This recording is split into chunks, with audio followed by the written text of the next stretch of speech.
लड़कियां जन्म से ही चरित्रहीन होती है, इसलिए उन्हें बचपन से ही कंट्रोल में रखना चाहिए। नहीं, ऐसी तो कोई बात नहीं है। बाकी अपने घर की बातें आप क्यों इंटरनेट पर आके लोगों को बता रहे हो? और आपके घर में भी यदि स्त्रियाँ चरित्रहीन हैं, तो इसका मतलब उनको किसी ने बनाया है, ठीक है? जन्म से कोई भी चरित्रहीन नहीं होता।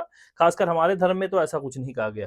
बचपन में उसे बाप के, जवानी में हस्बैंड के और बुढ़ापे में बेटे के कंट्रोल में रहना चाहिए। हाँ, तो आप एक काम करिएगा, आप बच्ची पैदा करके सड़क पर फेंक देना उसको, है ना? जवानी में जो है स्त्री ले के आएँगे, उसको कोई परेशानी होगी तो उसको बाहर निकाल देना घर से। बुढ़ापे में अपनी माँ को या बाप को जो है वो वृद्धाश्रम भेज देना।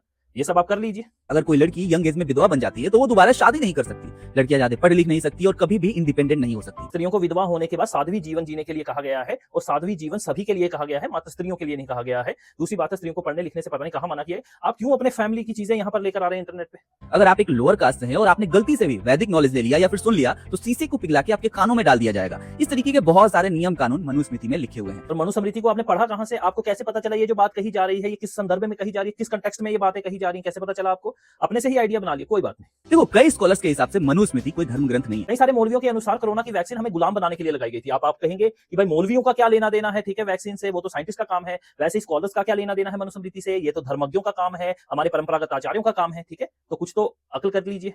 मनु कोई युग पुरुष नहीं था जो उसकी हर लिखी बात हम मान ले। नहीं, मनु युग पुरुष थे, क्योंकि भगवान श्री राम मनु का ही धर्म मानते थे। बाली का जब वध हुआ है, तब उन्होंने यही बताया है कि वह किसके धर्म को मानते हैं और किस अनुसार उन्होंने दंड दिया है, ये आप पढ़ भी सकते हैं। बाबा जी कह रहे हैं कि मनुस्मृति से बड़ा कुछ भी नहीं है, तो फिर कृष्ण की गीता क्या है?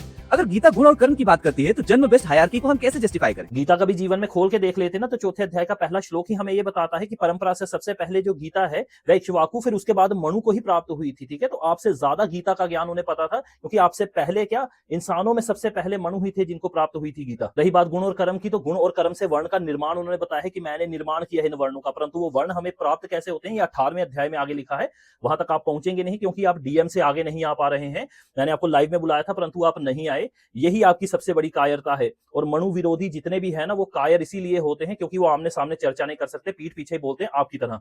मैं जितने भी हिंदू भाई हैं उनको यही कहना चाहूंगा, अपने ग्रंथ भी पढ़ा करिए। यदि ग्रंथ हजारों रुपए आपके पास नहीं है खरीदने के लिए, तो मेरे को मैसेज कर दीजिए व्हाट्सएप के ऊपर लिख के ग्रंथ। मैं 100 से भी ज्यादा सनातन धर्म के ओरिजिनल ग्रंथों के पीडीएफ आपको दे दूंगा। और इसी के साथ अनुगीता का वीडियो कोर्स, विष्णु सहस्त्र नाम का video course, life time validity के साथ, ये सब कुछ आपको मिलेगा मात्र 100 रुपए में। आप मेरे को मैसेज कर सकती है। आप सबका आभार है। नारायण।